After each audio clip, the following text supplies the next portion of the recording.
Welcome back to the No Victim Podcast, guys. This is episode number 25. We think, we don't know. It's been a little bit since we ran the last pod, but I'm excited for today's episode. Today we have a special guest that flew in from, I believe, San Diego, California. One of my clients, and somebody that has a crazy life story, and also who is killing it in his online business right now. So, without further ado, I want to introduce. I completely forgot before I get into the good part. The main attraction. Pablo, my co-host. I'm here. Just setting the timer. Pablo's still here, just setting a timer. He's not even he's just like, I'll join you in a second. Yeah, he's fucking setting a timer and shit. I don't even know. Anyway, so here with my co-host at Let's Go Coffee on location in Emmaus, Pennsylvania. We are. I also have my dog Charlie here, who is just stealing the show. But anyway, without further ado, we want to introduce you guys to my client, Joseph Perry. What's up, guys? Perry. He's like, please hold the applause. Seriously, guys, one at a time. Good please. to have you guys. Good to have you here, brother. All the way from San Diego, man. Yeah, man. Is that where you're from originally or no? No, I'm from Central California. Okay. Central Valley, literally what it's called, San Joaquin Valley. I was talking to you about it. It's like suburbs, a little bit of Hicktown. It's a great place. It's a great spot to grow up. Nice. I'm glad I grew up there. And then San Diego, you said for school? Yeah, for school. I went for college 4 years ago. It's a nice area, huh? It's beautiful. It's awesome. It's funny. I used to hate it. Really? I used to hate it. Yeah, that's kind of like growing up, you mean? No, when I first moved there, I was 18. Oh, okay. And it's like, when you're 18 years old, there's nothing to do anywhere. From where did you move? Central California. So he was from farther up in North Carolina. It's like California. 6-7 hours up Oh, north. gotcha. 6-7 hours up north. But then down, yeah, right. But then, the new trend. But then down to SD, which is cool. That's awesome. And you love it. You're currently still there. I love it now. Yeah, It's amazing. I don't think I want to stay there for the rest of my life, but I wouldn't have a problem if I did. Yeah, man. It's like I said. Once I turned 21, it's a blast. And once you get friends down there, I hated it when I moved down there because I had not a friend. I was 18. It's a hard spot to start from. Yeah. So just to kind of give everyone kind of an update, Joey's a client of mine, and we met through Instagram, and he's been working with me for a little bit. He's killing it with his online business. So kind of give people, I guess, kind of the backstory of how you got to where you are right now. You're from California. Give people kind of the cliff notes here of how you got here. Of how I got in your program, or like the whole life story, man. Just like the cliff notes of your life, like. What even got you into fitness in the first place? That's a good question, sure, actually, man. Yeah. I had a pretty great childhood growing up. My parents were business owners, and my mom actually scaled a multi-million-dollar business in a year. What business was it? It's called Beyond Virtual Tours. It got taken over by a business partner, but she started it up from scratch, man. It was like, when you go to tour an apartment and you have the 3D tour and you can walk through it? Yeah. She created that. Back in I used to sell that door to door. Gabe used to sell back that. in 2010. That's crazy. She was also when drones first came out, and like same thing, 2010. They were like $10,000 for like a shitty drone. Mm-hmm. That was what she invested in and made a killing off of drone real estate footage. It's amazing. And now you can get a drone for like $1,000, and it's like if you don't have a drone footage of a real estate, you're not going to buy it. So yeah. She was kind of she might not have been the first, but she was definitely a pioneer within the Bay Area at least. It's awesome. But yeah, regardless, I had a great childhood growing up, man. From about up until I was 10, maybe 11, and some shit went down. Bad business with my mother. She lost the business, and then turned to alcoholism, and in and out of rehab for 3-4 years, a long time. And then I kind of was like, grew up. It's hard, you grew up wealthy, not rich by any means, but wealthy. Kind of get everything you want. Like you had money. I was 10 years old and got a brand new MacBook Pro for Christmas. Like. It's amazing, nice. And then you go into that's money, yeah. Not poverty. I wasn't poor by any means, but it's a huge change, Sure. And then as I grew up about that age 10 to 11, where it's like you get anything you want, I got fat, man. And my parents were amazing cooks. Italian American family.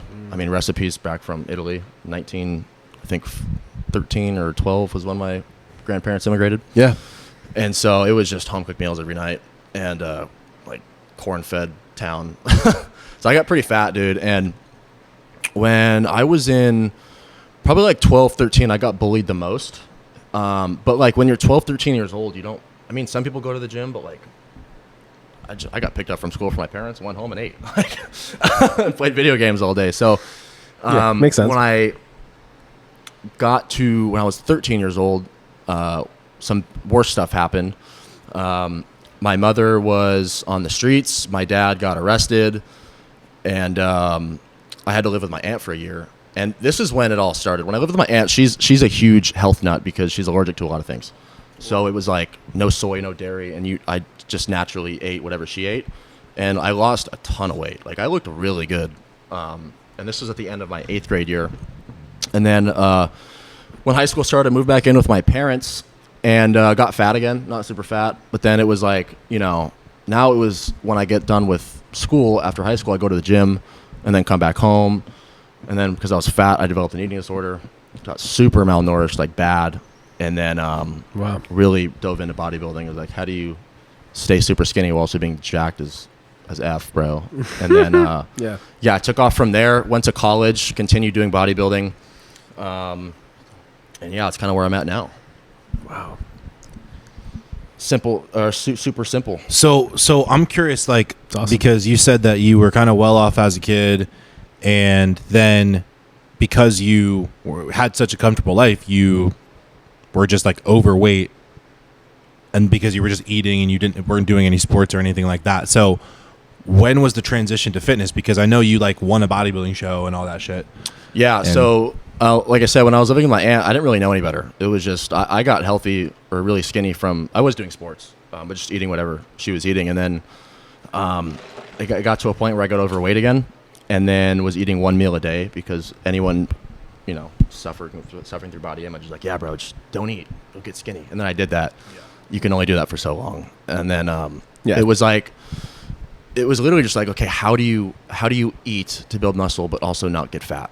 Yeah. And we know it's super fucking simple. Yeah. But like when you're 14, 15 years old, even people who are 30, 40 years old, they have no idea what they're doing. And that's when it was like, you don't know what you don't know. Yeah. So it was just diving. I would go home from the gym and instead of playing video games, I would dive into forum posts, bodybuilding books, articles, Reddit forums.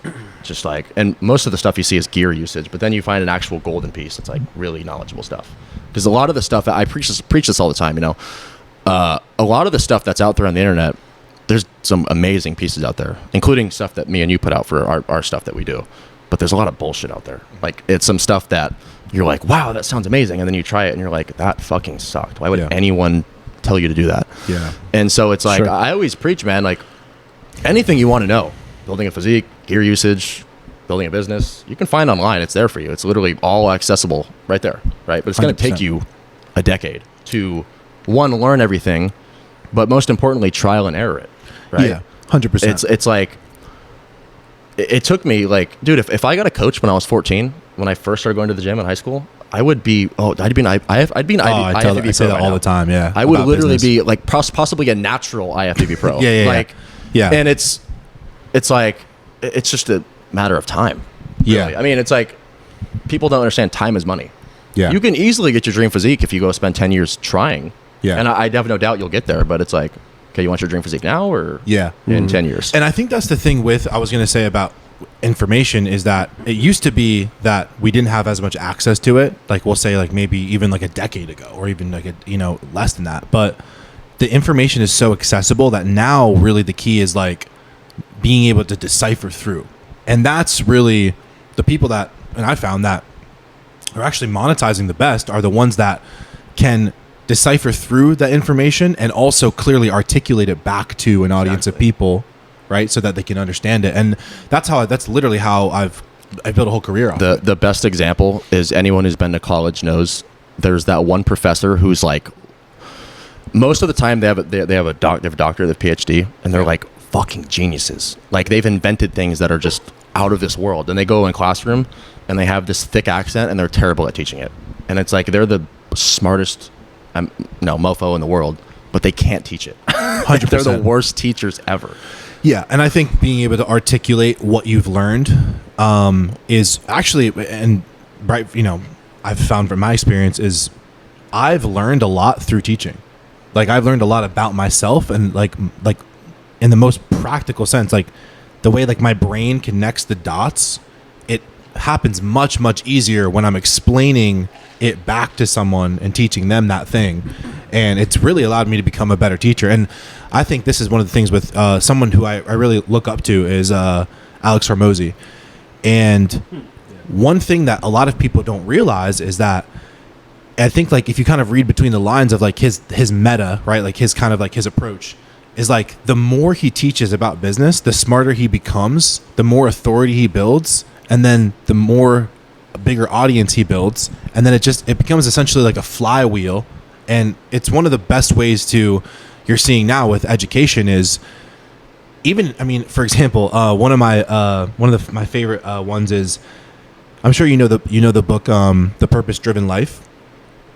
I don't read that often. You've never heard of the book The Purpose Driven Life? I have. Pablo. I have. So yes, it's like one of the top selling books of all time. You right? love that recently. As of yeah. late? So Rick Warren, if you guys don't know who Rick Warren is, he's a pastor, right? And it was so funny because of my mom was saying this. She was like, yeah, Rick Warren, like he gives up his salary from the church and doesn't take his salary. And I'm like, Mom, he's a fucking billionaire. Like, I was like, it doesn't matter what his salary is, right? And I think what it is one of the most fascinating parts about that is he's selling information and he's selling education. Really, is the Purpose Driven Life is like it's a guideline for how to live your life spiritually, right? Spiritual teaching. And he's been able to monetize incredibly well off of that. Another person who I think really stands out, who's a multi 9-figure entrepreneur, Dave Ramsey, right? Who also sells very basic information, right? It's like, like make less than I spend, than I earn, right? It's like, well, yeah, this dude also has a 9-figure brand behind that simple information and his ability to simply articulate those things, right, Pablo? 100%. Actually, it's so funny you bring him up. I was just watching an interview of his recently, and they were asking him how much money, what's the most amount of money you've made in a single year? And he responded, he was like, probably this year, he's like, our company's going to do 300 million. Mm-hmm.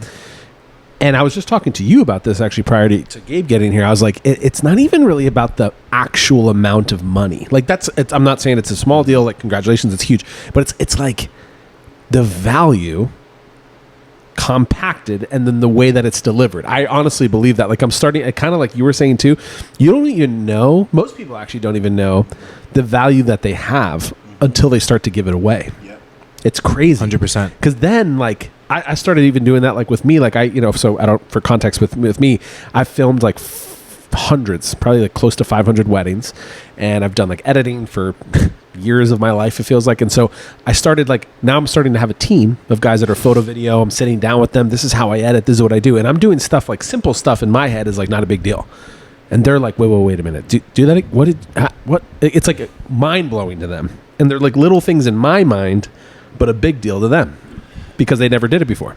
And so same thing with you guys. It's like all you're doing is like giving that value, but it's like, I'm learning a lot by doing that too. As of late, it's almost like I needed to get guys on my team to even realize the value that I have within myself. Does that make sense? Yeah. So, and I was going to even say like those who can 100%, those I think of Pat and Mike Mazer, right? Like those guys that mentored you.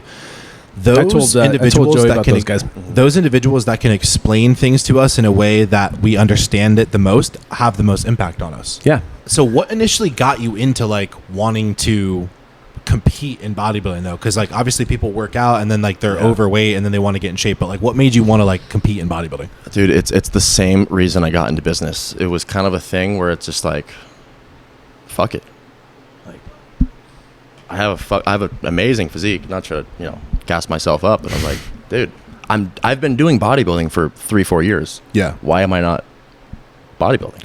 Yeah. And then it was like, yeah, let's enter into a show. And then it was like, okay, cool. I definitely know enough to get prepped for a show, but I'm still going to hire a coach. And I hired a coach and she dialed me in. She taught me a bunch of stuff that, I still use to this day.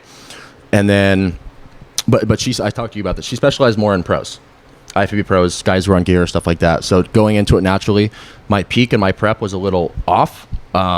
Still brought a great package, but like I said, the approaches are different, right? And then my next, I didn't win that show, and I still came in great, but I could have came in much better. And then so And this isn't to diss her as a coach. She's amazing. I still talk with her to this day. She was the person I referred you to. Referred to you. And then, so I went to my posing coach, who's a natural, and the water and sodium manipulation for peak week was way different. And I came in dialed, like just peaked, bro. And honestly, another reason why is like, it's pretty common for young guys too. It's like dad lore. Like, I want to show my 6-year-old son, like, yeah, this is what I looked like at 22. Yeah. You know, and it's like, And you're how old? oh, so I'm 22. Okay. But me on stage, I was 20. Which I didn't even realize. yeah. I Yeah. kind of forgot that you were that young. Those stage pictures, I don't know if you've seen them, but yeah, all I've those not. pictures were when I was 20. So And yeah, honestly, okay. I feel like, I say this a lot, I feel like I've downsized since then. Sure. It's just, it's all I did. It's all So- I thought about was bodybuilding. So you're bodybuilding. Yeah. You're obviously like doing well in that space. What were you doing for money though? Like what? Like because and my to follow up to Yeah. that question, when did it click in your brain? Like oh, I could make money with this. Or did you know that, or just like not accept that, or like what were you doing for work at the time? Like, I was working in fast food. Okay. My first prep, I made like maybe like $3,000 a month. so jacked in fast food. Yeah. Okay. Let's fucking go. It's like I was wearing Been like, and I was like a shift leader, so I was wearing like a polo, and I fucking veins Your bulging. arms through- were yeah. popping Dude, up. let's go. Every single person, bro. Shameless. He had I guys love that. asking him in the Yeah. drive-thru if he had protein. Yeah. So funny, dude. Yeah, and then That is so funny. I love that. so then in the middle of He's like, no that- protein shake, man. No protein With the shake, hot man. dog hat on. Yeah, exactly. The cylindral. The protein. And I think it was either after that show, it was either during my first prep or after my first prep. I moved, and I got another job down there, and I was serving, and I made more money. And then It's like a after wait- my like last a- show, it was like, yeah, I got to make more money. just like a because- waiter, basically. Yeah. Yeah. Okay. And I think I was making like $3,000 to $4,000 instead, and okay. it was the same thing. I was like, bodybuilding shows are not even just the prep, the shows, the registration fee, the tanning, the videography. It's just like, oh my God, bro. It's like, fuck, I'm broke after my show. And I'm like, okay, I got to get a better job. So then I looked around for a better job. I got a better job, and I was still serving. I was making like it depended on the month, because it was not seasonal, but more based on around the convention center in San Diego. So I was making anywhere from $5,000 to $8,000 doing that, which is great. It was cool. It was honestly, I still like work there. It was like I worked 2 days last month because it was like we had 300 people coming in, and they're all top level real estate investors who are spending like $10,000 on dinner. So it's like I walk in there and make $1,000 and leave. So it's like I still work there, but it's whenever it's whatever. Because I actually enjoy what I do. Because you talked about this too. It's service. Sure. Like, bro, I actually enjoyed my job serving. I really did, because I talked about this on my Instagram story that one time. I pride myself in being the best at what I do. So when I go into a setting where it's high level business people and I offer an amazing service as just a server, I make people's nights. Like literally, and like I didn't give the money's great. Don't get me wrong, but when you make someone's night just by doing good service, it's a great feeling. So Good way that's to why I build a still, network too. yeah, that's why I still, I never hated my job.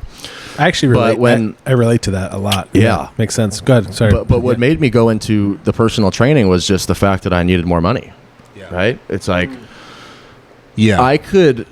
I was supporting my lifestyle, and I live a pretty, I wouldn't say lavish, but people who know me, I travel like once a month.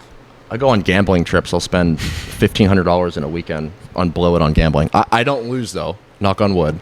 I make money. Always will. But I'm always going to accept the fact if I lose the $1,500, I lose it. And I'm not going to be upset, regardless. you have to have the money to blow It was so- like, okay, I want a new car. And it's like, all right, well, you need more money. Like, I'm not going to get a Corolla. Yeah. You know? And then it's like, okay, I want to live in a nicer house. It's like, okay, well, you need more money. So you did end up making more money. A Yeah. little bit. So And it was, I want to tell a story about how you did end up making more. What were you going to say? I was going to go into that. Okay, because Yeah. I did want to tell a story about Joey. So Joseph actually to this day is the person that has made the most amount of money in my program in the shortest amount of time to this day. So I'll tell this story just how I saw it, right? So Joseph basically messaged me on Instagram and was like, I'll tell you exactly what I said. Just tell me what the fuck. Tell me exactly. No, tell I'll tell you. tell So- Well, he said he started seeing you from TikTok. Though, So too. I've been following him since 2022, and I got to the point where I was like, yeah, man, I'm gonna start a personal training business. I know what I'm doing. Why am I afraid? And I was making a business card, and I was spending like 3 hours making this business card, and it wasn't even done yet. And I like scooted back from my desk, and I looked at my laptop, and I was just like, what the fuck am I doing? And I was like, I don't know who to go to either. I mean, the personal love that trainers moment. I know are making as much money as me, and they're working longer hours than I am. And I was like, I don't know why, but I think I went on Instagram, or I think it was just a thought. For some reason, I thought of him before even going on my phone. I was like, he's going to know how to do it. So I sent him a DM like, yo, bro, I'm doing this business card, blah, blah, blah. You have any advice? And you were like, yeah, bro, you should not be making business cards. And I'm like, cool, thanks, dickhead. What should I do? And Love that. anyways, we had like two messages. He sent me 2 messages. And the third message, I laid everything out to him. Exactly what I wanted to do, exactly why I wanted to do it. And I let him know kind of like my stats. I was like, Gabe, I'm 22 years old. I'm 22 years old. I have the physique I have. I've won a natural bodybuilding show. I've been to Marine Corps enlisted boot camp. I've been to Marine Corps officer boot camp. I have, going to college, started a side business. I was like, dude, if you just give me the blueprint, I guarantee I will outwork any motherfucker in your program and show you the results that you say you give. And he goes, cool. And just goes, drop the price. And I was like, I was telling him, I was like, I looked at my phone. I was like, what do you think it was going to be for free? I was like, all right, fuck. and then That's a good question. I mean, I actually left him on red for like a day because my girlfriend was leaving for a trip and she was leaving that day. So I was like swearing everything away. And then he DMs me the next day. He's like, what's up? I was like, payment sent. Let's go. And then, and then I'll go into the process. So signed up, and for the next 7 days, the next week, I just sat down in my room for like 14 hours straight and watched every second of every video, implemented every back-end system of everything he did, like to a T, like perfect to a T. I'm a perfectionist. It's like part of bodybuilding. And then launched August 1st. which is how you should execute on a coaching program, by the way. Yeah. Anytime you buy one. So I launched August 1st, and from August 1st to the 6th, so 5 days total, I made $12,000. And one of those days, I think it was the 3rd, I made $6,000 in one day. And that was, I remember that day, I was like, holy fuck. It's like, Works, bro. so quick review. You paid less than that, first of all. But It was like 7,500, I think, at the time. Yeah, but Yeah, I made that back in the first 3 days. It's like done. Not bad. I made $9,000 in 3 days and made $12,000 in 5. Okay. Yeah, I've resorted to now, like, just like basically like telling people that are bodybuilders that if they don't work with me, they're just dumb. Yeah, I mean, or they're just a bad bodybuilder. Yeah, Like, I mean, I'm not. I don't Yeah. want to hate on anyone, but I've talked to him about this before. There's people in his program that just aren't doing what they're told to do. Yeah. And it's like, yes, I understand people have things going on in their life, but it's like, fuck, dude, do you not want to make money or what? Yeah. Like, just, and it's not. And I call people out on it on the group calls. That's why. Yeah, and it's also not the fact that you're unclear on what to do or it's not like easily conveyed. Because I mean, like I said, look at me, look at your Yeah. other clients; they're doing it. Yeah. And it's just a matter of doing it, and also yeah. more so than just doing it, it's the quality. Yeah. And like I said, if you're a good bodybuilder, we're fucking perfectionists, dude. Yeah. Like when I stepped on stage my last show, I was like, dude, that's the fucking Oh, look. yeah. It That's looks great. perfect. Yeah. And I've relayed perfectionism into my entire life. Mm-hmm. It's like, yeah, I want to look perfect, but I also want to be perfect. Obviously, it's a throwing out their statement, no one's perfect, but like, brother, we all want to be perfect. the best, 100%. the best possible version you can Exactly. be. Yeah. I want to talk a little bit about why I feel like you got those results so soon, and why I believe that, because I feel like you are I've seen you're an intense individual, and we have our one-on-one calls, and they're very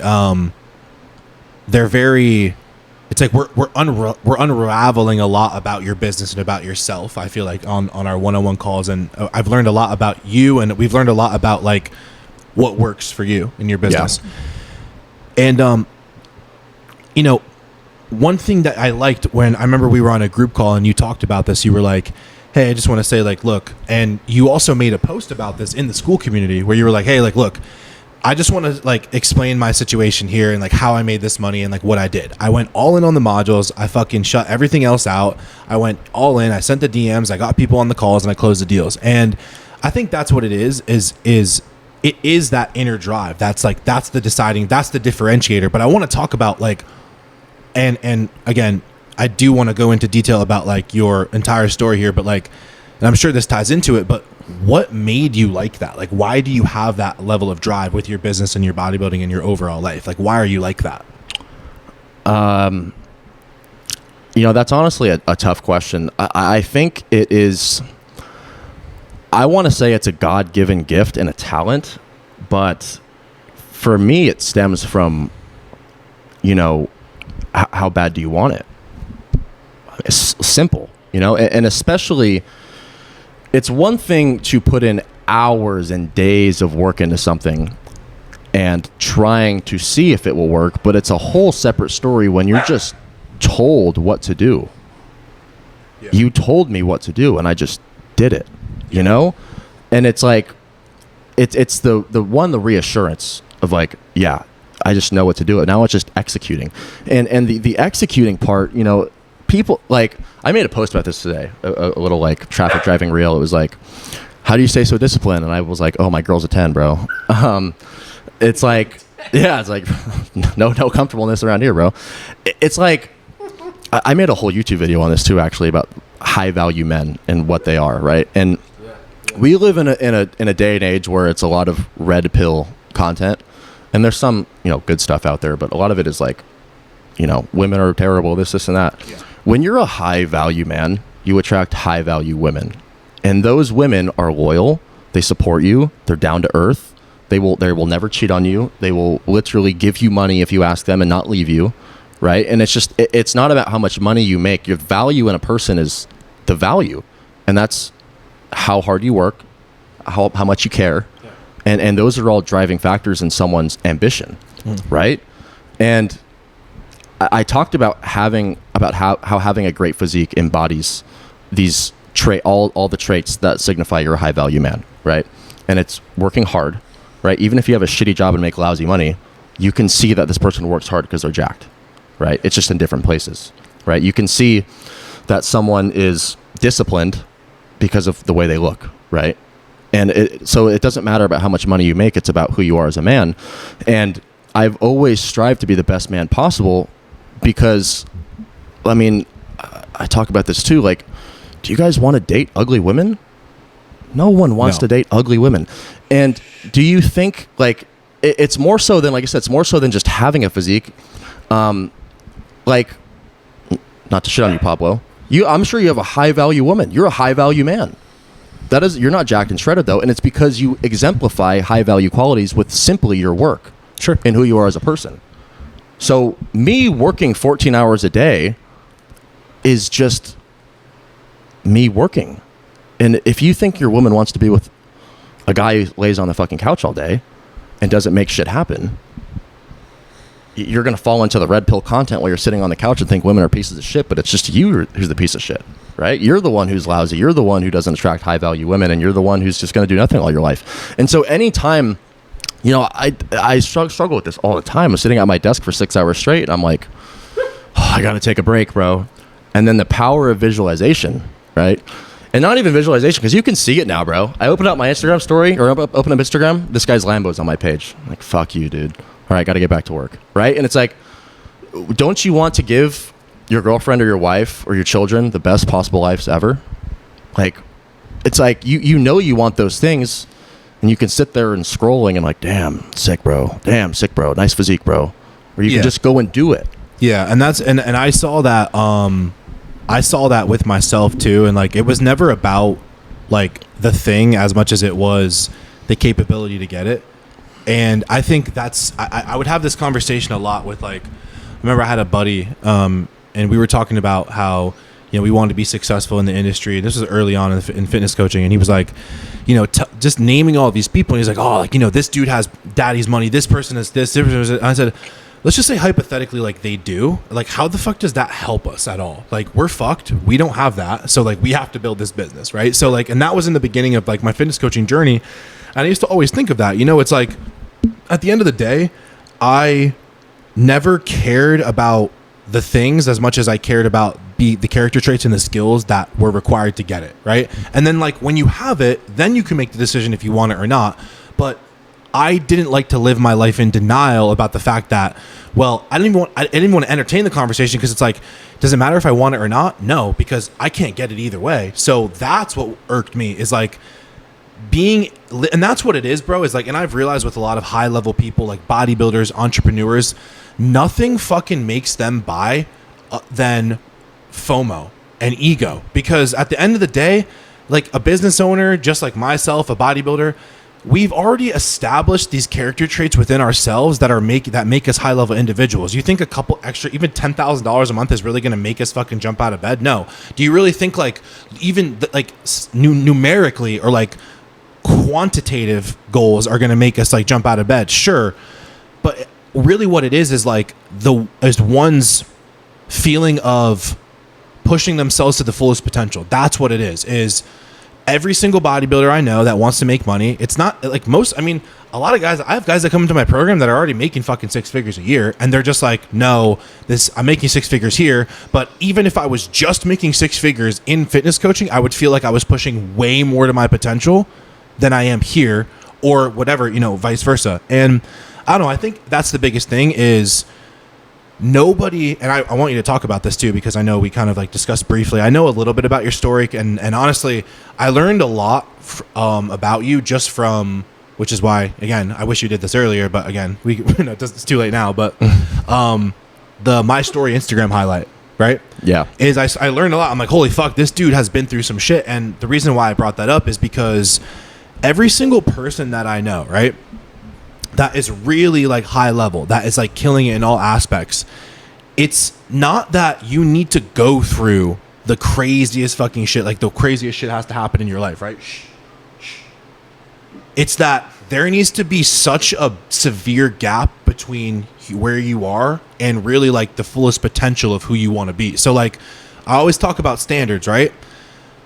Everyone always, I used to always think this, oh, well, do I have to like grow up in the projects to feel like, and like be super poor to like feel like I'm super motivated? No, I just have to feel like right where I am and where I want to be, there's a intense gap between the two. So, and you saying like you were well off as you were a younger person, but then you went through some things, right? So I kind of want you to talk about like your story a little bit more and like how you actually built, because so you are born with certain things, right? But there's a lot of character traits that, and I'm sure you've realized that you weren't fucking born with, and they actually were developed through pain and struggle. And so I want you to kind of talk about that a little bit. Yeah, man. Going back to my earliest pain was when, stuff was going bad with my family. And as a kid, you just don't really know what's going on. You just kind of know stuff's going bad, but you don't know what. And obviously, as I grew up, I understood what it was more. But the moment I realized it was worse than I thought was when my dad he was arrested. And he was arrested for the assumption of the consumption of methamphetamine. We thought he was on drugs, wired out, and he was sober when he went to the police station. So he was diagnosed clinically crazy. And he went to an institution and everything, right? And I was seeing those things firsthand because my mom was out on the streets and I was just living with my dad. And I mean, we're talking about, there was one time, I mean, I'll talk about leading up to the story, but there was one time where I looked outside the window at 9 a.m. and he woke me up and he was chasing the city gardeners with a knife in his underwear and threw like a dead possum in the back of their trailer and started cheering and running up and down the street in celebration.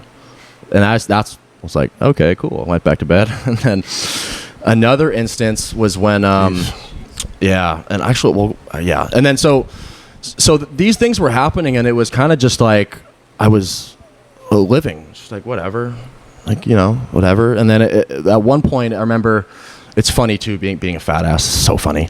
I was in the kitchen doing something and he had an episode in the kitchen with me there. And he like grabbed a bag of flour and ripped it open and threw it everywhere. I mean, the entire kitchen was covered in flour. I've never seen anything more dirty in my life. He was breaking shit. And then the final straw, there was this hot sauce container of like 10 hot sauces of like different flavors, and he took it and threw it on the ground, and they all shattered. And that was when I cried, being a fat ass. but like obviously all the things that happened before that led up to that point, and that was just, I remember crouching down on the ground like with the broken glass and the hot sauce on the ground, like crying. Talk about that's rock bottom. Yeah, bro. No, but it was like that was like a fuck. That was when he got arrested, and that was when I lived with Bro was covered in Frank's hot. That's when I lived with my aunt. And then Just Cholula sauce everywhere. and then the next moment of pain I went through was when I was in high school, and I got fat again. Then I lost the weight, and this is when I was extremely malnourished, man. As I remember going to the gym one day, and I was working out, and something happened in my body. It was like a defense mechanism within my body, with hormones, with muscle getting stripped down too much, because I go to the gym every day, no rest days, while eating one meal a day, right? And then I remember I couldn't breathe. I felt like my body was gonna collapse. Felt like I was literally dying, and I went to the bathroom, and I was like crying in the stall because I thought I was gonna fucking die. And then that was like a point where I was like, dude, this has to change. Like, it has to change. And then obviously I changed it. And then further in my life, I talked to my girlfriend about this the other day. I was like, dude, my whole life I've been like Sisyphus. Like, literally, like, grew up wealthy. Bam. Get fucked, buddy. Drop all the weight. Oh, you're fat again. Get fucked, buddy. Oh, you're skinny again. Oh, you're about to die from malnourishment. Oh. And then fast forward to my senior year of high school. Wow, bro. Your mother's... My mom was... When she got back in the house my freshman year, and she had... Oh, dude. Talk about God-gifted drive and work talent. I got it from my mom. She'd work 14 hours a day, too. Like 20 hours days. Anyway, she had DUI classes, CPS classes, work furlough program instead of being on house arrest, and she worked like 10 hours a day. And so by the time my senior year was over, she had finished all those classes. She had finally gotten off her ankle monitor that's been on her for 4 years, where the some part of the government within California tracks if she gets alcohol in her system. So she couldn't like have certain mouthwash, certain lotion. She had that on for 4 years. That finally got taken off. And then this was during COVID, so instead of doing work furlough, they put her on house arrest for 40 days. So at one point, she had 2 ankle monitors on at one time. And then literally everything. She was off. She was done with everything, right? My parents were back together, happy. My mother was done with all the bullshit she'd been doing for the past 4 years. We just redesigned our entire house during COVID. Everything was brand new, and like life was perfect. I was jacked. I had a girlfriend, blah, blah, blah, blah. Bam. Brother falls into a coma, and my mother dies. And it's like, okay, cool, right? And this was like, during this time, it was the same thing. I didn't cry for a week when my mom died. And that was the second time I ever seen my dad cry. I was staring at my mom on the floor, dead, and the paramedics are there working on her, and she's gone. And my dad realizes this too, even though they're still working on her, and he collapses in my arms, and he's crying in my arms, and I'm like just staring. And this is really funny. I mean, it sounds fucked up, like I'm psychotic, but this is really funny. I remember one of the EMTs. He was a newer guy. I can tell he's young. And he's working on my mom, and he keeps on looking up and looking back at me. He knows I'm a young guy, and he's looking back, looking back at me, and I'm just 1,000-yard stare, just no emotion. And like to this day, I guarantee that image of me is still in his fucking head because like he's looking at this kid with his dad crying in his arms, and he's working on his dead mom, and like that's probably one of his first like real experiences in EMT. And so it's hilarious when I think about it because I'm like, I fucked that guy's life up like mentally. Well. But paramedic, you choose to be a paramedic. That's what, you know what I mean. Regardless, it was like, it was the same thing. You know, everything gets perfect and then crumbles, and everything gets perfect and crumbles, and every time, it was just what it is it's life. You can sit there and fucking cry in your room for hours that your mom's dead. She's not going to come back to life. You can sit there and cry in your room for hours that you don't know how to get jacked and shredded. Or you can go get jacked and shredded. It's like. It's literally the no victim mindset, right? And oh my God, man. God, I'm never going to do anything in life because my mom died when I was 17 and I had to perform CPR mouth to mouth on her butt naked because I just got out of the shower and my dad's crying. Yeah, real story, by the way. Yeah. My dad's crying in my arms. I can't pay for college anymore. It's like, no, how are you going to figure this out now? Simple, right? This is what's happened. Nothing can change this. Now, where do we go from here? And it's the no victim mindset. I'm not a victim of the things that surround me. right? It's like I grew up in the Central Valley, and I was in a car club in Modesto, and that's a pretty bad area, if you know. And there was some, not saying I was involved in any gang violence, and it was really bad, but there was gang violence, man. I was involved in street takeovers and shootings, and I know people in my car club shot other people, and I was around that, and I could have easily just stayed in my hometown and been in a car club and met a fucking gangbanger. But my mom told me I needed to go to college. My dad wanted me to be a Marine. Best of both worlds. You know what I mean? Yeah. Just how do we go from here? Figure it out. So that's like the bare minimum, not the bare minimum. That's just like my story of how shit goes bad, man. And it's been going bad since I was little. And it's just, and I'm 22, man. Guarantee you, this business that I'm doing right now possibly could crumble, right? Even with you as my mentor, it's good. Something's bad to happen. Not with me as your mentor. Okay. That's where I'll step. That's where I draw the line. Regardless, something is bound to happen in the next step of my life in going in business, right? Yeah, of course. It's just a matter of when and then how you're going to go from there. And it's like I said, I'm like Sisyphus, bro. Since I was little, all the way to the top, all the way to the bottom, all the way to the top, all the way to the bottom. It's just how you go from there, how you approach it, right? And that's, I mean, like you said, the way I was raised and going through those things was pretty, pinnacle to why I'm the way I am, because I and my girlfriend hates this about me too, is I bottle up all the shit inside me. And sometimes I like let it, more than lately I've been letting it out because I'm new to this business stuff, and entrepreneurship is fucking hard. And sure is. She's like, yeah. So I've been, learning to manage and understand that, but it's just like, dude, like, it's one thing to bottle up your emotions, but it's another thing to just like not make it emotional, right? It's like it is what it is. It's not a big deal, right? Yeah. Just go on from there, right? Yeah, I think the biggest thing too is like what you're saying is just perspective. Yeah. It goes a long fucking way, dude. Like it's genuinely been a superpower for me. Is just perspective, man. I always look at it this way. I always look at for example, my financial, the numbers, right? And get caught up in the numbers, right? Where it's such a poor way to live, right? And it's just like, you have to have the perspective of like the actual action is what I love to do. And I was just talking to my closer about this, and he was saying like, at the end of the day, it's like, once you realize there is no destination, and really it's more so about like being in the moment, being present in the journey, like that's when you can really, really like enjoy this for what it is, man. Like you got to enjoy this. Like those nights where we've all been there, where we're on late at night and we're on our laptop and we're really tired and we still got to get work done, but it's like, it feels good. It's like, you're doing what most people are not willing to do. And that is what builds character. It's right? honorable. Yeah. Yeah. When you can do what other people aren't willing to do, that's what builds character, right? And it's not that you act that you're you think you're better than everyone. It's that you're choosing to just use the tools. You're just choosing to use the resources. And I think that's what being in flow is all about. Is just that, like, for example, that's another thing my sales rep says. He's like, it's always, you always want to be in flow. You don't want to be rigid. You want to be in flow. You want to be able to like move like water. You know what I mean? And like you said, like things are going to happen. Take the hits as they come. The word that comes to our mind is just resilient. Being able to have that shit just bounce off. I was going to say that earlier when you were talking about how you're able to do that. It's like, dude, it's your motto. Be resilient. Be relentless. Yeah. Yeah. And part of preach. No victim, brother. Preach. Yeah. And also part of the way I grew up too is I realized it as a young age that like all these things did define me and made me hard and just the person I am today, and I'm grateful all those things did happen. And I remember I was 18 when I first came down here, and I was working fast food industry, doing bodybuilding, going to school, being a Marine.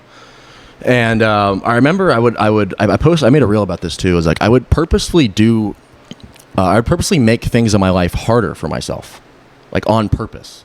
I would get off my shift at midnight and go train from midnight to 2 a.m, and I'd still have my 300 milligrams of caffeine. I'd go home and just be up till 6 a.m. doing whatever I needed to do because I couldn't go to sleep. That sounds and fun. Then either not sleep and do the next day, or get like an hour, or just take a nap during the next day. And it was like I purposefully did that to like, because I knew all the things I went through built the person I am today. So I was like, dude, just do hard shit. Do things people aren't willing to do, right? taking an hour, not sleeping for 30 hours straight, and then taking an hour nap and studying for a midterm the next day. It's like, who the fuck is doing that? No one's doing that. And it's like, why would you want to do that? I'm sure there was definitely smarter ways to manage my time and do things, but I said I wanted it to be hard. And now I'm at a point where, like, we talked about this too, how money creates more time for you, but I said most importantly, convenience. Yeah, of course. And I'm at that point now where it's like, I'm only 22 and I have much more harder things to do in my life, but I'm at the point now where I'm like, I'm sick of doing the hard shit. I've been there, done that. It's not fun. Everyone needs to do it. Everyone needs to go and dig a hole every now and again, but it's like, and you need to know how to do it, but it's like, I'm down with it, bro. Like, if anything I can delegate my time to someone else and pay more money to do it, that's what I want to do. I think, yeah, and actually I want to talk about that too, because I think that's actually something really important to discuss, is like the fact that I think that a lot of people in this day and age, they are under the impression that somehow this has to be hard all the time, and it's just not true. You know what I mean? Like, there is a lot of ways, and like, look, like, if you want to continually like break past plateaus, like, and all this shit, like, yeah, you're gonna have to go really hard, and again, you will break past these plateaus, but what I'm saying is, you don't always need to be like busting your fucking ass just to make money. You can, and actually at the end of the day, like, if you looked at it like almost like a chart, like a line chart, it would be like, the harder you work, actually the worse off you are. Yeah. Because you want to be working smarter, and eventually, and what I've realized is, as like the CEO of my own company, and like, coach, having my own team, having my own clients, it's like I used to get so like fucking caught up in like, oh my God, like, I'm not working 12-hour days, and I'm realizing, I'm like, wait a second, the actions that I'm doing that I'm getting the most ROI on, they literally take me an hour a day, 2 hours a day. And when I realized that, like, for example, content being one of them for both of us, right? I realized that I'm like, the most important thing as an entrepreneur and as a creator and as someone who's like considered a producer of like results in your own life, the most important thing is creative focus. That's the most important thing. Is, yeah, the whole's like the delegate this and all that, but like, what takes in place of that, right, when you delegate all this stuff out, and what creates the trickle down is first that creative focus. And a lot of entrepreneurs don't realize that, and they don't focus on that, and they get lost in every other aspect of their business, and then their business doesn't grow because the number one needle mover is not being tripled and quadrupled down on, and then there's no trickle down effect, right? So reason I'm saying that is, and I've realized this is like this business, especially I don't speak for all businesses, but I'm sure every entrepreneur will agree with me, is like, this business, okay, there's seasons, right? There's seasons for 12-hour days. No matter what, if you're an entrepreneur, there's just going to be seasons for 12, 14-hour days. Like, get the fuck over it. But there's also an aspect of like, for the majority of the time, you want to be in those pockets of time where you're like, whoa, like, I have free time. I have to fill this time with productive action, right? A lot of people don't even get to that point because they don't have that initial focus, right? And I have a coach. I have a coach, and he's a younger guy, and he always says, like, he's like, Gabe, he's like, I'm lazy ambitious, and he's like, I want to work fucking 2 hours a day, and then I want a dirt bike with my buddies, right? And he always says that, and I'm like, yeah, it's so funny because he doesn't lie about it, right? He's just like, yeah, like every quarter, he's like, I party for a week straight. He's like in like Europe, right? And he's like, and I delete Instagram off my phone. I bring my other phone, right? And I'm like, okay, there's something there, right? I'm not saying like whether you want to do that, whether you don't want to do that, there's something there to an aspect of, if he's optimizing for that, that means that simultaneously he has to optimize for focus and efficiency in those moments. I would love to jump in on that. Yeah. I had a call with my clients where I dove into this. I need to upload the video to my school community, but what that is goal setting. Mm-hmm. It's simply stated, right? Because, and I have a thing in my school community too about the mindset you need to have, and part I talk about is depression, right? There's things that make up depression, and one of those things is not having something to look forward to, right?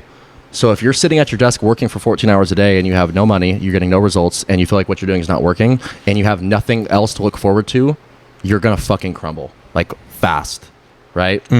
And literally what that is every quarter he goes on a week party, right? Mm-hmm. He knows he has 2 months of just relentless hard work, no matter what, he's getting it done. Yeah. Because he knows in order to have his week-long vacation that he's looking forward to, he has to get XYZ things done in that time. Exactly. And those are like you have long-term goals that are like a year long. His short-term goal is the quarter goal. And then you have what I call the micro goals. And people lose hindsight of the micro goals. The easiest example, right, is if you go to the gym, easiest example, right? Your micro goal, I have to eat. Okay, I have to put the bowl in the sink. Okay, I have to get in my car. Okay, I have to drive to the gym. Okay, I have to get to the gym. Okay, I have to. It's like literally step by step. And every time any of you stop, so right. Any of you stop. Perfect example. Have you drove home from the gym and sat in your car for like 10, 20 minutes? You lost hindsight of the micro goal, right? You're like, okay, I trained good. I'm home now. And you're like, okay, you're like brain fogged. You're just like, I'm going to scroll. Yeah. You lost hindsight of the next micro goal, getting in the house, eating the next meal, putting the bowl in the sink, sitting back at the desk. It's like, and they're called micro goals because they're self-conscious. You're not thinking about them. And the second you literally like stop and you do start thinking, you might think of the bigger goal, and then you're like, oh, that's too far away, and then you just scroll. Yeah. Or you just have no goal, and you're just scrolling. And it's like there's long-term, short-term, there's a micro goal. Yes. It's like literally like goals that are seconds long. 100%. And then what that does is, this is the whole, not science-based of everything. You completing a 30-second micro goal of putting the fucking bowl in the sink and cleaning it, it releases dopamine. You just completed a task. You completed a task you set out in your head. A 30-second task, it's done. Now it's on to the next one, and the next one, and the next one. You want to know how to be happy? Setting goals. Everyone talks about this. Everyone says it. Setting goals, right? And don't, oh, you need to make a long term and then a short term. Fuck that. You'll write the goal down and forget about it, right? Think small. Okay, now I'm going to put the chicken in the oven. Good job, Joey. Okay, now I'm going to put the water in the cup and drink it. Good job, Joey. And it's like, dude, it sounds, when you think of it as a mundane, like, oh, fuck, I got a meal prep. It's like, no, it's a goal, right? My goal is to cook 4 pounds of chicken in 30 minutes. Okay, I got it. Hell yeah. On to the next. I mean, that's like, by the way, I just solved all your depression. You're welcome. After enough good job, Joey's, you're going to be you're gonna farther than you you're were. Going to be encouraged. You're going to feel encouraged. It's neuroscience. It's interesting because this is something that I like 100% will admit I've struggled with probably my entire life. Yeah. Because for me, you mentioned it earlier, I'm not jacked. I'm not fit. And a lot of it has to do with the fact that like I've dove into business at a young age, and I put everyone and everything ahead of my own health. Yeah. I've done that for years. It's like almost like a muscle memory thing of like, oh, like if things are like, especially if stuff in the business is going like down or up or whatever, I like resort to, just got to work harder. And part of that too is what you do is you get to the point of you've already done all your tasks. You've already helped everyone out that you're supposed to help out for the day or for the week or for the month. And then you have the free time like you talked about. And you're like, okay, now what? Like, everyone else is on my to-do list and they're done. It's like, oh my God, like I have free time. Like, what? Yeah, I mean, it rarely happens because then I'll just put more work into it. Exactly. So in my head, I'm like, and it's so funny because back to this micro goal thing, it's like, for me, there are only moments in like during my day where I only have like 25 minutes, 30 minutes, maybe I could work out. That's not going to do anything. That's not worth my time. I'm going to go make more money or I'm going to do something else. And then all of a sudden, before you know it, a month went by and I never took care of myself. Mm-hmm. Happens all the time. I do it all the time. And it's like something I really want to like kill within myself. Yeah. But it's like, it is like very interesting kind of the way you're putting it because it's true. Yeah. And it's what every grown man who's out of shape goes through. Is it's most of the pretty much anyone or majority of people who's out of shape is they are valuable men. They're hard workers. They take care of their family. Sure. They're thoughtful. They make sure everything else is taken care of. Everyone else is taken care of, and they just lost hindsight of taking care of themselves. And it's the simple factor is you can't help me if you can't help yourself. You know what I mean? And it's not the fact of being jacked and shredded. It's the fact and everything. Like you can't help me. Like if you're a videographer, you run this business, such as whatever. Sure. You can't help me with videography if you're not a videographer. You can't help me with my business if you're not a business mentor. Right. It's like, okay, by the way, if I was fat and out of shape and I'm selling fitness coaching, no one's going to buy my shit. right? You can't help me if you can't help yourself. Yeah, but I would say, no, 100%, I totally agree. But I would say, and I've heard this many times, it's like, it is true. When somebody walks in and they are fit, no matter what industry you're in, you are saying something without saying something. It's so true. Yeah. And it's something that I've always looked at it and been like, thankfully, I'm like, I have a good personality. I'm a charmer. I can talk to anybody. And like, I can kind of get away with it. I always relate everything back to women when it comes to that sense because even if you are like, let's say you're someone who's out of shape and not the best looking and you pull a supermodel, a 10 out of 10, if you didn't know this, every guy is aiming for your woman when you're out in public. They're eyeing her down. They're just looking at you and going, yeah, I could totally take this guy's girl. And what it does is like, when you step into any setting, a bar, a restaurant, a coffee shop with your girlfriend, Sure. and they see you, any situation that could have happened is already diffused. Someone wants to fight me because they just don't like me or I cut them in line, they're not going to fight me anymore. My girlfriend accidentally spills coffee on someone and the girl wants to pull her hair out and fight and I walk up. It's like, back the fuck up, bitch. You know what I mean? It's like you diffuse any situation before it ever happens because they just see you and they're like, yeah, I'm not taking that guy's girl. I'm not fucking with that guy. It's just like taking a setting where someone's going to go rob you and your family. They see you with 2 little 3-year-old girls and your wife and you're like, yeah, this guy's vulnerable. It's like, try me. Go ahead. I'm not all muscle, by the way. Like I fucking know jiu-jitsu. I know fucking MMA. Try me. I dare you. We'll get fucked up. Like any situation gets diffused before it ever happens. And if something does happen now, I do at least have the capabilities Sitting to close. Defend and protect. Yeah, for sure. No, 100%. And then like you said too, just demanding respect when you walk in a room, but more so it's a great conversation starter. And this is more than just It's interesting. Yeah. Physique. Like, bro, if Gabe walks into a fucking coffee shop at 1 p.m. on a Tuesday, I'm like, this guy doesn't work a 9 to 5, and he has face tattoos and hand tattoos. It's like, what the fuck does this guy do? Yeah. Right. And I'd go talk to him, be like, yeah, what do you do, bro? He's like, yeah, I'm a fitness mentor. I'd be like, Whatever it takes. I'd be like, bro, I want to build a business too. You're like, yeah, bro, I got you. You just literally made money by existing. Yeah. Yeah. And it's the same thing too. Like when I go out now, before I always like to cover my physique up, kind of like this, right? But now when I go to Costco, I'm wearing fucking wife beaters. I'm wearing short shorts. I'm like big ass legs, big ass shoulders. Someone's gonna be like, bro, like, dude, you're fucking jacked. I'm like, yeah, bro. What's up with you? What's up with your physique? And then bam, just got a sale right there. Just from existing, I got a sale. Right. And it's every facet of your life can improve by just the way you look. Like literally, whether it's, like I said, not even just being out of shape, but just fucking face tattoos, right? Wearing a fucking $5,000 Dior suit. That's a conversation starter. Like it's just the way you present yourself and of having a physique is just one small, asset to it. Yeah. But it's not one to be overlooked. Definitely. I would say like preach it all more the time. odds. Yeah. The odds are in your favor when you do that. Yeah. But it's just something that it's almost like something probably mentally messed up in my brain that I have to fix, that I haven't fixed. Yeah, it's hardwiring. It is. 100%. And so I put everyone and everything ahead of myself. Yeah. I do it all the time. Yeah. Like, and I'm like, and this is probably hardwired into like how I was raised. Like, yeah, or the household I grew up in. Like, it's it's interesting stuff. Yeah, the way to break any habit or hardwire is just put it in your schedule. It's actually really funny. I told you my girlfriend's studying abroad in Rome. Yeah. And we were struggling with our relationship because we just couldn't spend time together. Not so much, obviously, not physically, but like, dude, we're 9-hour time difference, and I'm working 14 hours a day. Just when I told you, I'd be on FaceTime with my girl, and I'd be like in the DMs, and she'd be talking to me, and I have no idea what she just said. And she'd be like, "Are you even fucking listening?" And I'm like, "No." And so that was a problem. And I actually went. What happened was I had a counseling with my captain in the Marine Corps. I'm still in the Marine Corps, and he was like, "Yeah, man." And he's been on deployments and 20 years in the Marine Corps. He has a wife and kids. He's like, "Yeah, dude, you need to treat it as like a business thing almost. Yeah. Like talking with your girlfriend is an event within your schedule. Yeah. So now I have a time block within my schedule that's talk with my girlfriend.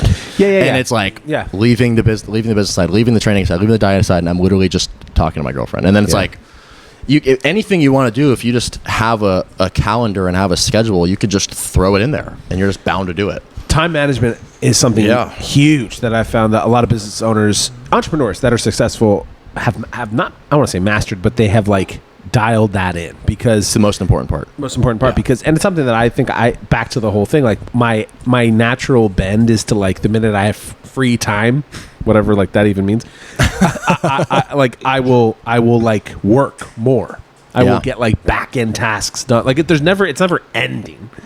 Like, you know what I mean? I think that's another thing too, is like, and I noticed this is like, I actually noticed, I first realized this with the gym, right? And the gym is mostly always positive, right? But what I realized with the gym Not is training hard enough, bro. Yeah, what's that? Not training hard enough, bro. Yeah, well. So what I realized was the gym was becoming a crutch for the fact that I was financially unstable, you know, and I would spend 2-3 hours, sometimes 4 hours in the gym or around the gym, eating out, whatever, kind of doing my thing because I was broke and I was upset about it. And the only thing I had to hold my ego behind was the fact that I was jacked, right? So I always think about that. And like, Pablo, kind of tail off what you were saying, like when you're a high level business person and you want abnormal results, something has got to give, and you're never going to live like a normal person. So like, that's the thing, is like, where I think sometimes the strain comes from like, oh, I should be doing this. I should like have to be like a family man or like a good boyfriend and also be a whole fully locked in entrepreneur and work 12-hour days. And I think that one of the conversations you have to have with yourself is like, for example, me, like I have no girlfriend, I have no kids, I have my dog, and I have essentially no other responsibilities besides my business and just focusing on that. But I also don't have a lot of other things that like a man, like a family man would have, sure. Right?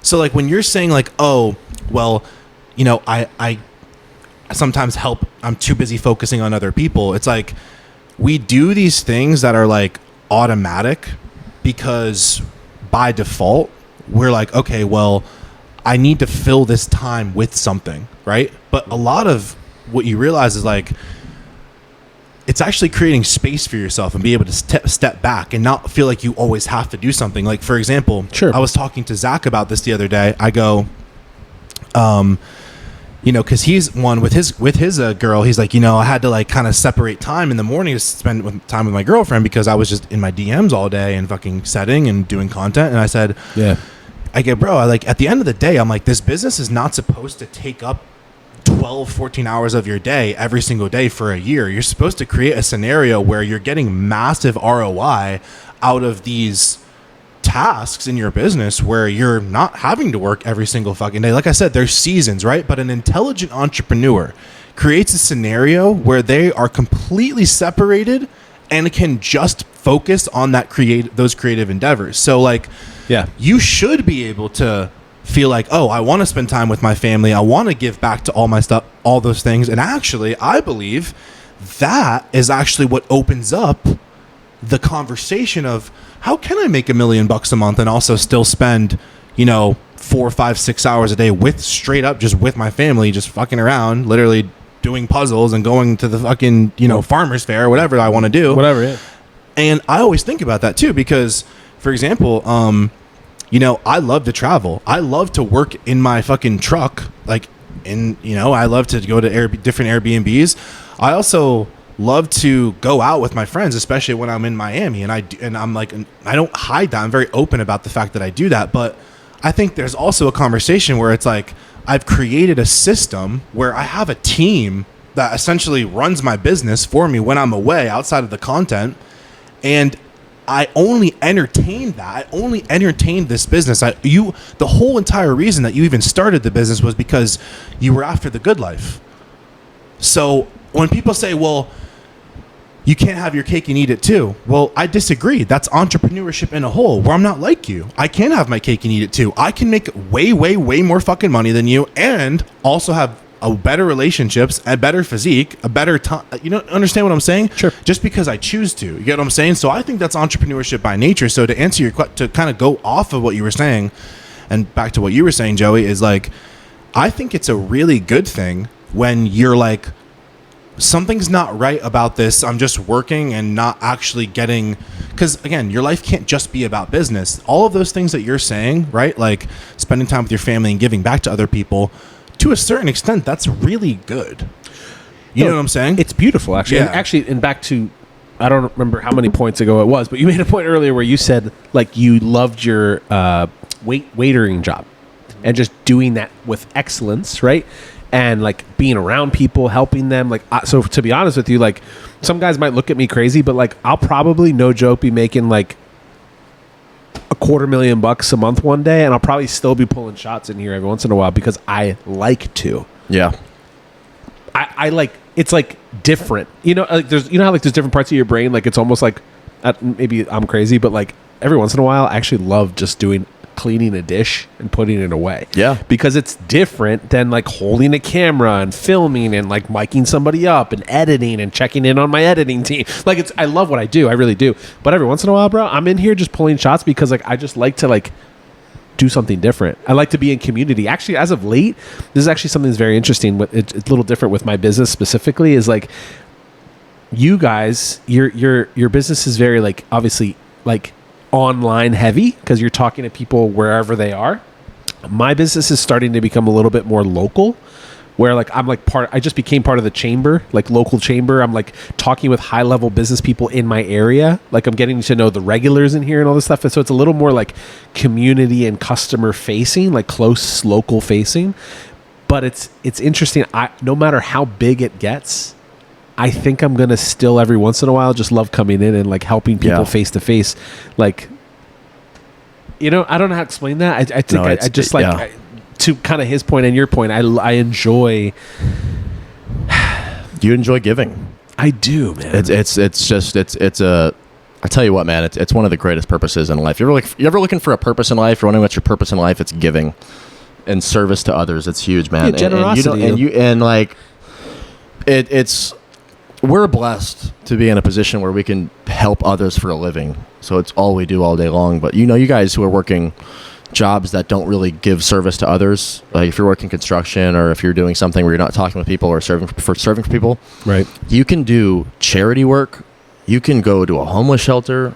You can compliment someone on your walk, right? It's just simple service to others, and that is what's going to make you happy. Like. And I'm sure any of you guys can say this too. I get much more joy giving people gifts than receiving gifts. Oh, dude. Much more. And yeah, I mean, I think that's part of why we all work so hard is because like, dude, I want to, my girlfriend's dream purse is $2,200. Like, what kind of purse is it? Fucking Chloe Paddington wine red satchel bag. I have it memorized. And she's going to get that fucking purse one way or another. And she's going to cry when she gets it. You know what I mean?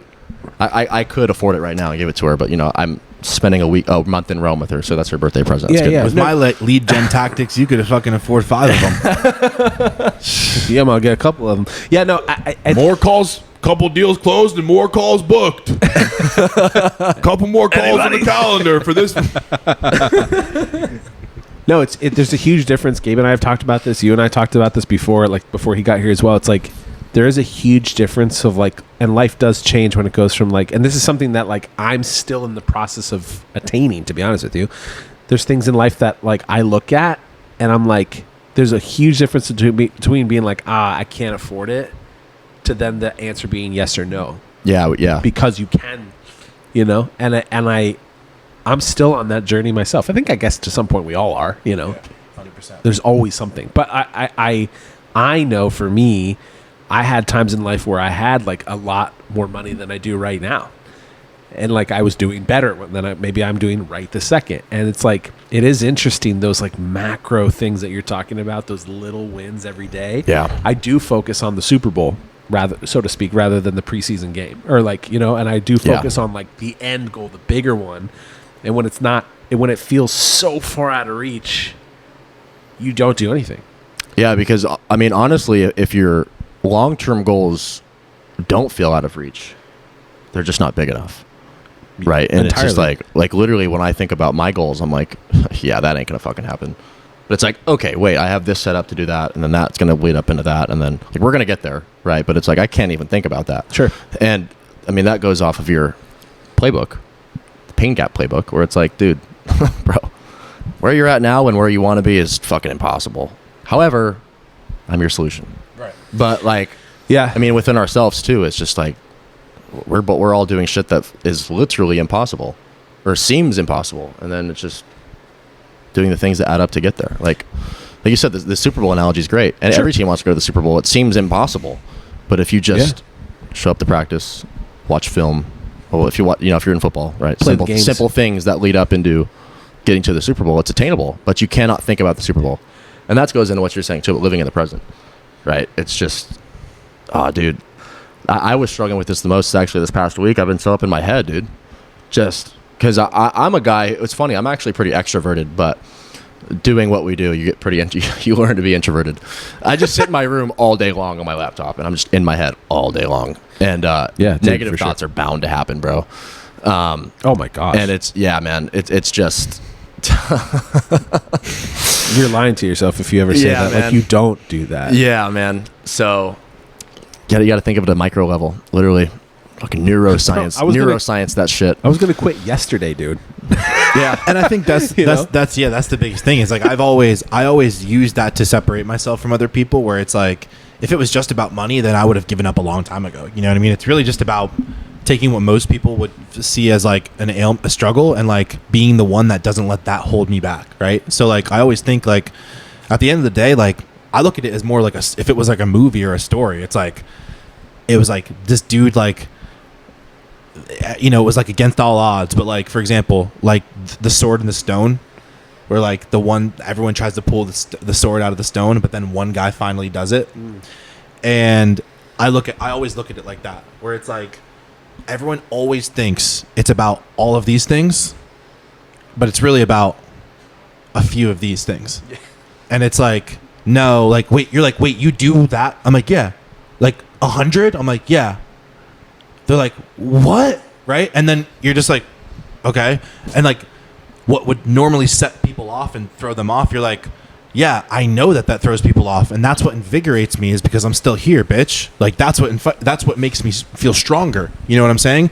I talked about this today on my team call with my team, and like I name dropped him before, Alex Hormozy, but the reason why I like this guy so much is because I can tell when he talks that it's way less about money, which is why he makes the most. Like why he's killing everybody in this game, is because it's more about dominating the industry. Like it's that he's willing to do whatever it takes just to be better. So like when it's about money, think about it. You're playing a small, tiny baby game. When you're playing a game about dominating, where one of the greatest analogies of this is Andy Frisella. He says, play 0 to 100, where like he gives the analogy about this like high school sports team where there was like the best sports team ever and like one of the worst, right? And they go against each other, and then they're scoring goals, right? And the team just keeps scoring, right? And they're at like 50 points. And the coach is like, they're like, the other team's like, hey, like, you know, you guys are gonna win, so like we'll just like forfeit. And like the coach is like, no, we're gonna run this shit up 100-0. And like they kept just fucking scoring over and over and over and over again, like literally suffocating the competition. And like when you think about that, see, like this is why people go, well, like why is it so hard every day? It's because you're thinking about it, in, no offense, the most pussy way. You're going, well, if I just strive for success and I do, it's like, no, dog. You need to completely fucking like take all that shit and just chuck it out the window and come over here. The world is fucked up. The world is scary. What sets most men off, what will destroy most men, will probably just destroy you if you're not careful. So I look at it like this. It's like, it's actually about like having that internal drive to want to dominate and not compete, but literally dominate and go 0 to 100 against your competition. Like I always think about that too, is like what actually is going to get you out of bed is not saying, okay, I want to make 100K a month, I want to make $1 million a month. It's what are they not willing to do that I am willing to do. Do you get what I'm saying? And that's what's going to separate me from them. I had that revelation actually a few days ago, and it was like I was my girlfriend's dad. I was talking to you about this. My girlfriend's dad called me, and that was recent then. Yeah. Oh wow. He was like, yeah, bro, how much money you want to make every month? I was like, I don't know. He's like, no, seriously, 50K, 100K, $1 million. So how much you want to make? I'm like, it's always going to be more. And he's like, cool. So what are you doing this for? I'm like, I want to change guys' lives. And he's like, so what are you stressing about money for? I'm like, oh. I was like, oh, got it. And then going off of what you were saying with dominating the competition, as you talk about all the time, your YouTube playlist is better than other coaches' offers. Yeah. And it's like, I was like, I had that revelation too. It was like, I'm confident Guy that figured it out. the only thing that I don't offer within my service, which I could offer, is steroid usage. Like, I know enough to give someone a proper dose and track it, whatever, but I'm not 100% confident because I've never done it myself. Yeah. That's the only thing I do not offer. So any other person that has that is better than me. But what I strive for, as I'm doing now, is I'm making the same YouTube playlist. Yeah. I'm going to make a 10 video playlist that will it's going to destroy any other coach's ability to even think about coaching still. Yeah. Like, If you want, by the way, guys, it's going to be out in a week or two. If you want to lose 20 pounds of fat and put on 5 pounds of muscle in a month, you can figure it out by watching a few hours YouTube video for free. And if you want to keep it going and get it even faster than a month, you can just work with me one-on-one. And it's like, it's the same thing you talked about too. It's like, it's just like dominating the competition. There's no one else to go to but me, but you. So I'll give I'll give a good example of this just to kind of like toot my own horn a little bit here. But I've actually done this so heavy that I've given so much information away like for free that I've actually had other business coaches completely build their whole model off of my free YouTube videos. And I know it because what happens is the people don't understand the nuance behind the system, so they're taking bits and pieces of free information, and then those clients end up becoming warmed up and then come and work with me anyway. So like this happened a few times with like a previous coach who I sent him like voice memos and helped him out. He gave me a testimonial video, and then I had like 4 of his old clients come and work with me. He's like, oh yeah, I already learned a lot of this stuff with him. And like then they came into the program where we're already like 10 steps ahead and made better progress because he already warmed them up for me. So yeah, I'm not afraid to continually keep helping people. And I think that's the thing is like, I'm realizing this is that like, I know why I'm 30 years old and don't have like a girlfriend and don't have this family and don't have like all the other normal things that most people would have at this time. But I guess you could say. And the way I look at it is like, I'm now seeing how this is supposed to go, and like I believe that, you know, all of this time and energy and this space in my life, because if I actually think about it, it's like I have like the perfect fucking lifestyle to be able to do this business. And yeah, I'm basically I'm ready to fucking like double down on already double down on what I'm doing, just because like after you make a couple $100K months and you get the fucking Lamborghini and all that shit, it becomes way less about money. You don't even give a fuck anymore because it's just so like normal that you're just like, so funny. Like it was so juvenile. Like I was like I was so juvenile about my goals before, and now I'm just like, I literally just want to fucking beat like I hate losing, bro. Like that's just the truth. Yeah, going off of that, the free value stuff too. I had actually yesterday, this guy I DM'd like 2 weeks ago. He is 200 and he was like 300 pounds and he's now like 260 something. And he's on this journey for a year and a half and he's only lost like 40 pounds. And it sounds like, oh my God, he lost 40 pounds, but I make guys lose 40 pounds in like 3 months. You know what I mean? And so I'm like, dude, you're only losing like 2 pounds a month, man. Like, and I could just tell from talking with him, he wasn't ready to commit to anything serious, more so than just financially, just in the headspace he was in. I said, hey bro, just watch this video. And it's going to help you out tremendously in and of its own, man. And he actually texted me back out of the blue yesterday.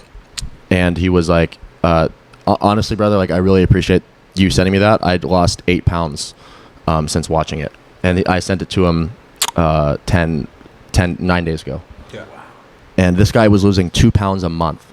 And he lost 8 pounds in 9 days. It's like, this is what people don't realize. And that was free. That DM meant more than any sale I've ever gotten, especially because I had the revelation a few days ago of like, it's not about the money anymore. It's like, I just changed that guy's life with a 40-minute video.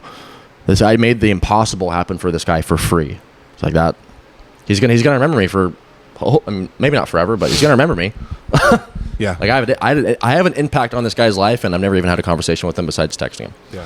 Right. So that's part of it too.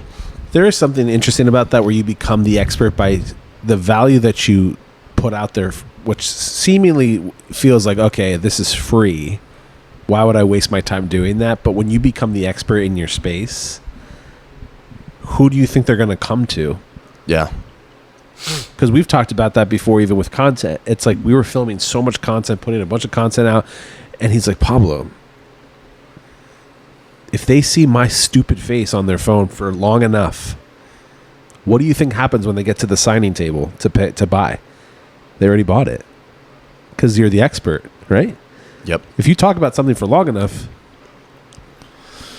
Jordan Belfort talks about that a lot in his like sales. He always posts the sales strategy, and he always says that the 3 rules is sharp, enthusiasm, and the third, the most important, is you have to be expert in your field.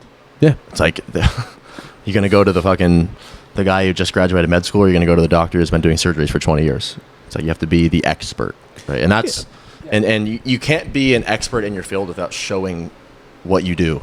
And that's where I failed a lot within the second month of my business, is because I was like gatekeeping. Oh, if you want to know this, DM me. If you want to know this, DM me. It's like, they're like, this guy's fucking full of shit. You know what I mean? It's like he's done nothing to show that he knows what he's talking about. Now it's like, okay, watch this. Yeah. Right? It's like, then these videos are like in depth, like crazy. And I hate to be the guy, because I'm definitely a science-based guy, but I'm not the fucking 2 set 8 reps D handle on the elbow science fucking guy.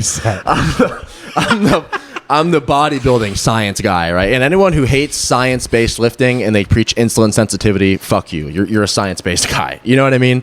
Sure. But you have to really, like, when you don't have, it's not really a crutch, when you don't have the supplementation of PEDs, it's like, when you're natty, bro, like, you know it too. Like, we can get, I got jacked being natty, but it's fucking hard. And you have to do a lot of things so specifically and niche in order to get there. And it's like, you need to know what those things are. And that's where the science side of what I do comes in, because like I had a meeting in the airport when I was coming here in the fucking lounge. That was ridiculous. Anyway, I was talking about the slow twitch muscle fibers and the fast twitch muscle fibers and the fast 2A and the fast 2X muscle fibers and what they do during your lift and the 3-to-1 tempo. And it's like, I'm listening to myself. I'm like, get a fucking load of this guy. But it's true. Like, if you want to build muscle as a natty, this is what you have to do. And this is why you have to do it. And it's proven with this study and this case.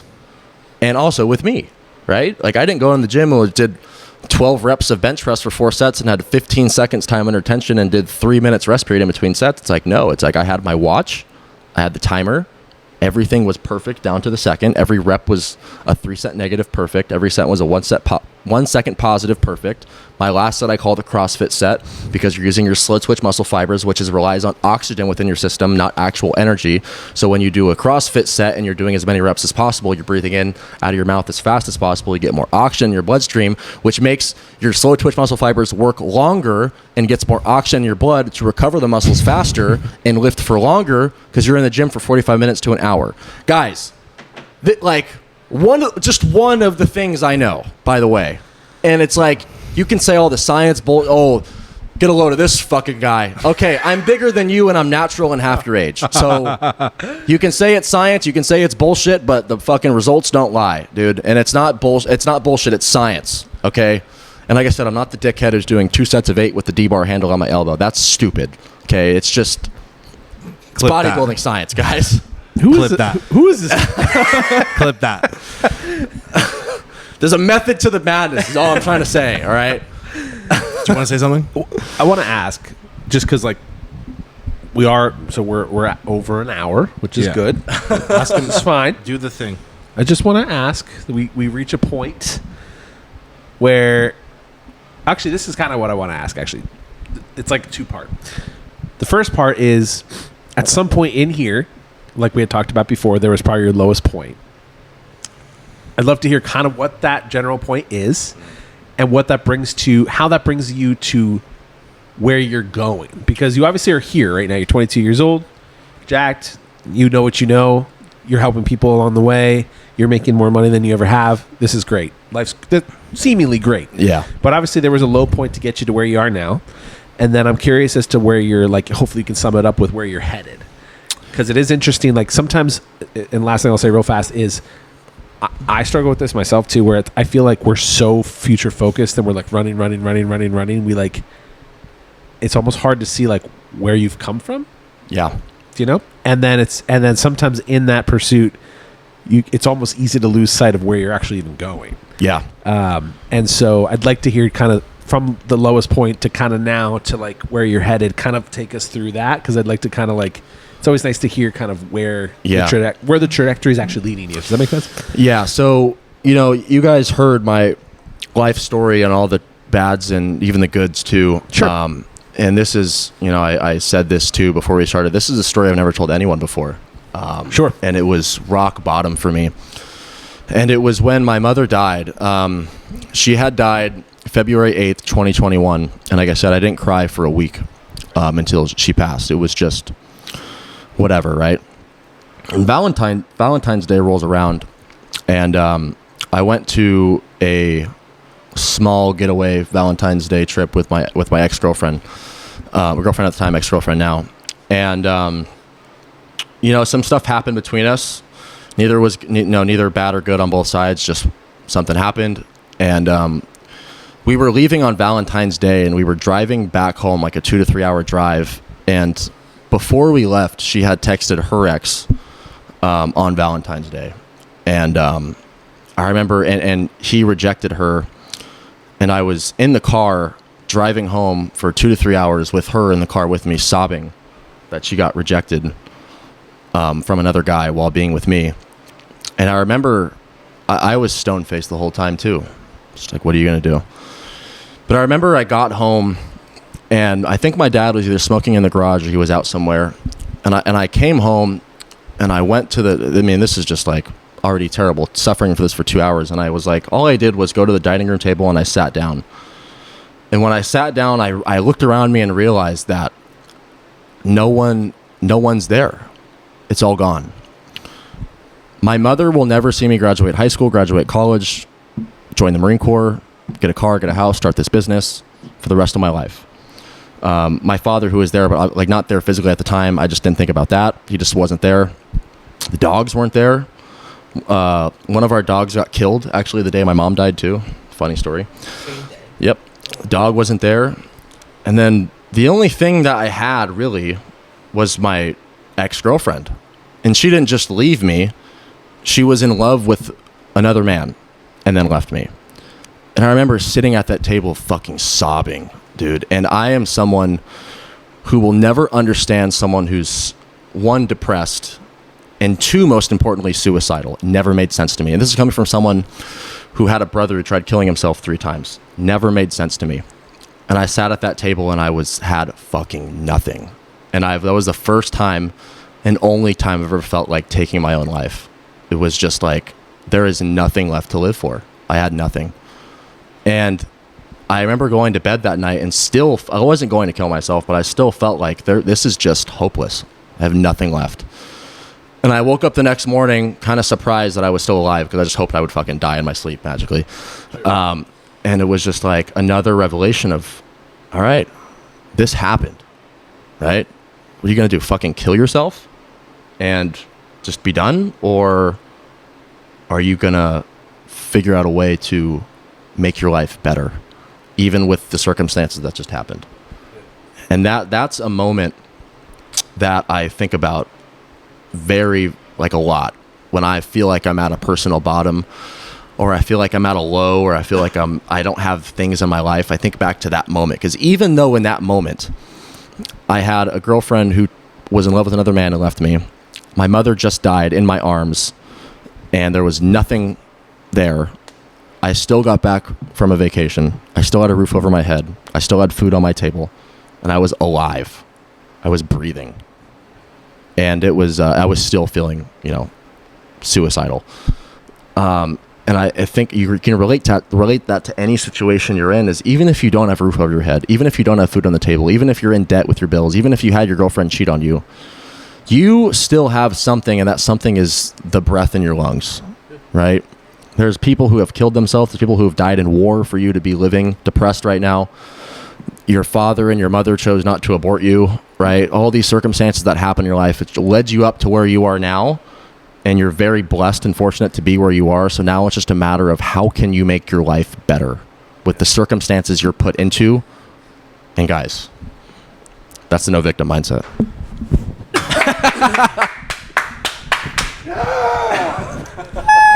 Dude, no joke. I had my mentor several years ago tell me something that, like, in a good way, haunts me every day. He always says, like, whenever you feel like you're down and out, not doing well, things are, like, not working out, he's like, always remember that there's someone in a hospital bed right now that's fighting for their life, wishing they could switch spots with you.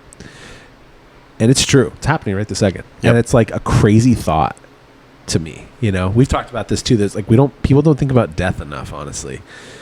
I don't. I should. Yeah. But like, and sometimes it just takes, you know, like the unfortunate thing of like a friend or a family member losing their life, like your mom. That's like, which I'm really sorry to, you know, that you had to go through that. But Can I go into one more thing? You can. Going into that. Take your time. It's okay. You're good. My brother was in a coma. That's how my mom died. So I was going to ask, actually, I don't know if you wanted to share that, but so I don't know how it happened. It's called, I can't remember the name of it. They used to call it type A, but it's a post-COVID disease. And Robert Frank, you know that guy? He got it. He lost 80 pounds in a coma. He was in a stomach bag for a year and a half. The guy who was like, fucking, you want to make it? Yeah, that guy. So anyway, my brother got that. And he went to the hospital on Friday with 60/30 blood pressure, organ failure, just literally dying, right? And then Saturday fell into a coma, got transported to another hospital. And then Sunday, he had complete organ failure and then got water in his lungs. Which if you know anything with medical stuff, when you get water in your lungs, you're dead. That's it. Pretty much over, yeah. Yeah. And so Monday rolls around and my mom, during this time, my mom was overweight. She had asthma. She was a smoker. And she was on steroids like prednisone, cortisone, I think. Sure. So she was having heart palpitations. She was stressed. She was all over the place. And that's what led her up to having a heart attack, massive heart failure or whatever. Got it. And so that moment, this is a double-sided moment, is when that happened, my mom had just died, right? And my brother was dying in the hospital. And this is really when my belief in God was set in stone, was because my brother was pretty much dead. My mom was dead. And the second my mom died, my brother started doing better. The water was magically removed from his lungs. His body started actually taking in the nutrients of the feeding tube. He started getting organ function. Then he woke up, and within 2 weeks, he was back at work from the coma. And within 4 months, he was fully recovered. So your brother's alive? Yes, fully recovered within 2 weeks to a month. Whereas Robert Frank, who went through the same thing, had a stomach bag for a year and a half, right? Yeah. And the whole weekend that was going on, my mom was calling everyone and saying that she would trade her life for her son in a heartbeat. And I think in that moment, that was the only moment she was ever caught alone from family, from friends, from the phone. And in that moment, me and my dad both believed that God came down to her and asked her if this is really what she wants, and she took it. Because my mom died in her bedroom, and below her bedroom is the garage, and across the hallway is where I was in the shower. And she had a massive heart failure. We found her face first on the ground, okay? So either she passed out and made a massive thud, or she would have screamed in agonizing pain. One of the two sounds that you would have heard. Yeah. My dad was below smoking a cigarette right underneath the bedroom. Didn't hear a thud. I was across the hallway with the door open. Didn't hear a scream. And my dad came up the stairs 30 seconds after my mother did, and she was dead. Face just dead, right? So that was like, and then my brother was magically alive, right? That was a set in stone thing for me. And then going into the second portion of that story, this is another thing I haven't told anyone. I'm opening up my life here, guys. I haven't told anyone this either. Very few people, but I used to blame the death of my mother on me for a long time. And people couldn't understand it because they're like, well, one, your mom traded your life for his brother in the hands of God, or your brother being in a coma was the stress that induced the heart attack. Sure. Right? So it's like, where could you play a part in this? And when I was 17, I was kind of a douchebag. I was like a degenerate. And all that stuff happened on a Friday through Monday. Right? So from Friday through Monday, I was on a bender. I was out with my friends getting fucking hammered, smoking weed, doing stupid shit. Oh, my mom's at home fucking relapsing. Her son is in the hospital dying, and I'm just being a fucking degenerate. And I didn't think anything of it because your mom is alive. You think whatever, your brother might die. It's like, I was like, whatever.